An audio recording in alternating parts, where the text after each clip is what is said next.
masyarakat sendiri tidak punya parameter berpikir yang benar. Masyarakat dengan bodoh menyerahkan seluruh urusan kepada negara, baik buruk diserahkan kepada hukum. Goblok itu. Hukum itu tidak mampu untuk mengurusi kebaikan, kebenaran sampai tingkat yang diperlukan manusia. Hukum itu taunya satu level kecil. Orang nyopet, yang dilihat nyopetnya, dia tidak pernah bertanya kenapa nyopet. Betul enggak? Karena hukum itu paling rendah. Di atas hukum ada akhlak, di atas akhlak ada takwa, karomah, kemuliaan, dan seterusnya. Gitu loh, Dek. Sekarang gini, Ariel sudah dihukum toh? Sudah dihukum toh? Udah toh, beres toh? Sekarang jadi nabi. Ya toh?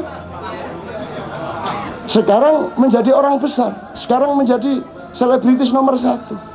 Kenapa? Lu sudah dihukum kok. Karena masyarakat sendiri tidak punya akhlak. Masyarakat sendiri tidak punya hukuman kepada anggotanya. Kan sebenarnya ada hukuman moral dari masyarakat. Apakah mereka mendapat hukuman moral dari masyarakat? Ariel ini atau siapapun yang pernah bersalah tidak pernah mendapat hukuman apa-apa dari masyarakat. Masyarakat itu lebih penting daripada negara. Tidak ada negara, tidak apa-apa, karena masyarakat tetap ada. Kan begitu. Kalau ada negara, tidak ada masyarakat, ya gak ada negara. Nah, kalau masyarakat masih gak ada negara, ya tetap masyarakat. Lah kok masyarakat menyerahkan kedaulatannya kepada negara untuk segala hal. Terus nanti kamu rewel loh, kok cuman segini hukumannya, kok cuman segini hukumannya. Lah salahmu dewe, kamu sendiri tidak ikut menghukum. Kewajiban negara menghukum secara hukum yuridis, kewajiban masyarakat menghukum secara kebudayaan dan moral. Tapi hukuman kebudayaan dan moral ini tidak dipegang oleh masyarakat, dicium tangannya. Loh, saya tidak anti Ariel loh. Kasihan loh Ariel ditempatkan di tempat yang tidak semestinya.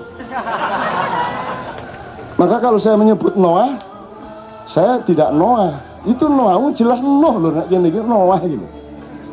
Ya gak apa-apa lah, itu tadi ya kasusnya Noah. Mulanya aku nyebutnya ya tegas Noah gitu. Itu kalau saya. Loh, tapi saya tidak masalah. Tidak masalah.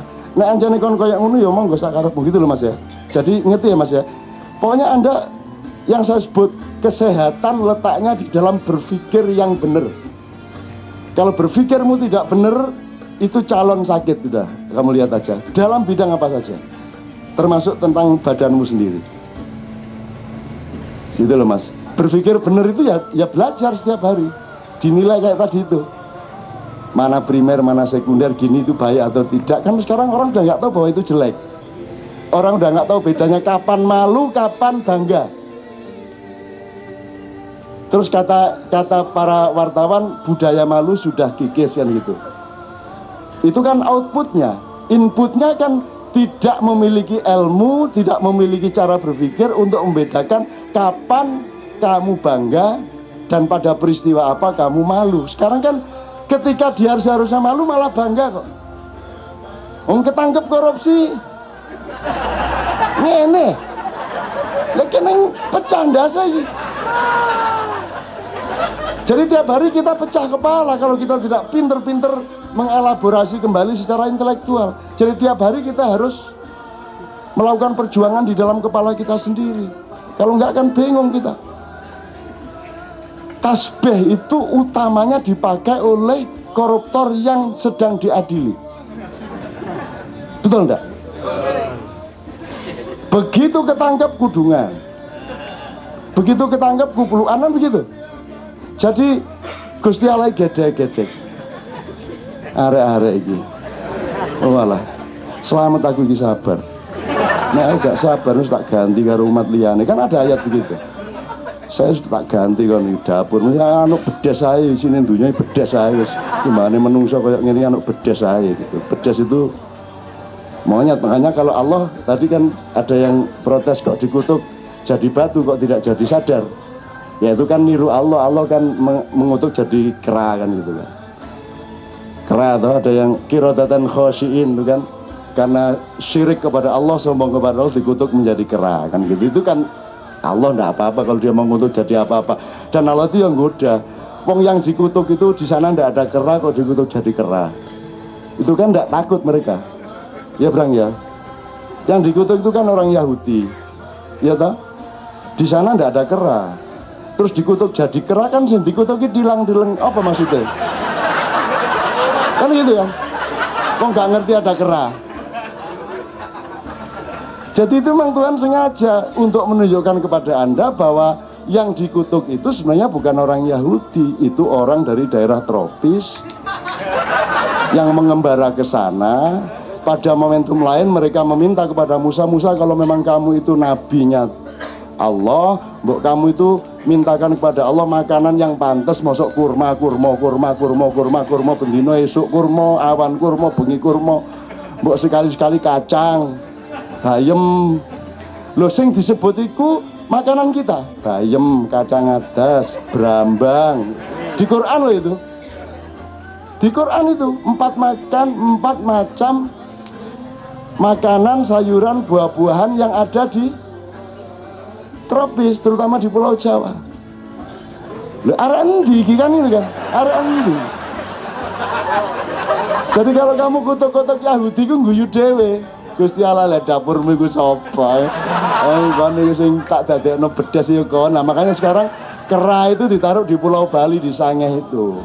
Gitu loh. Nah, di Sangeh itu Anda lihat populasinya tidak pernah tambah. Dari dulu ya cuma segitu jumlahnya, sekitar 300. Sampai sekarang jumlahnya hanya 300 di Sangeh itu. Dan singa dan kera-kera di Sangeh itu kera-kera yang sangat manusiawi. Sangat punya kecerdasan manusia. Nek gak percaya kon sediakan 3 dompet.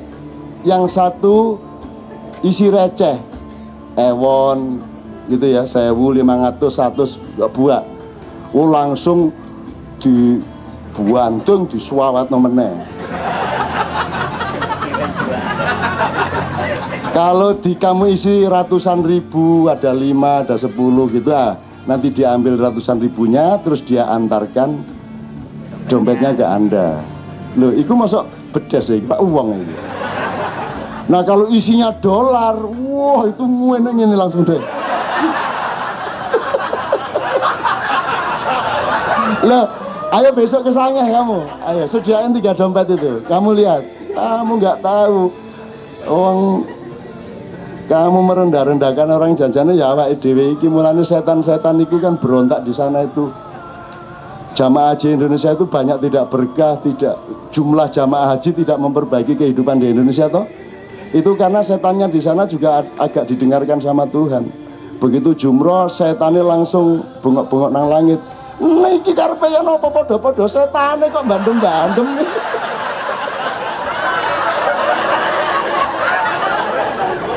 Untung loh mereka tidak diizinkan Allah untuk agak eksplisit.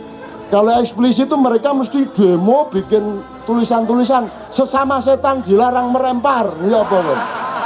Kalau gak semaput kon kabeh. Untung loh Allah melarang wis gak apa-apa kon, sing penting kon minggir aja gak kena kan gitu kan. Gitu.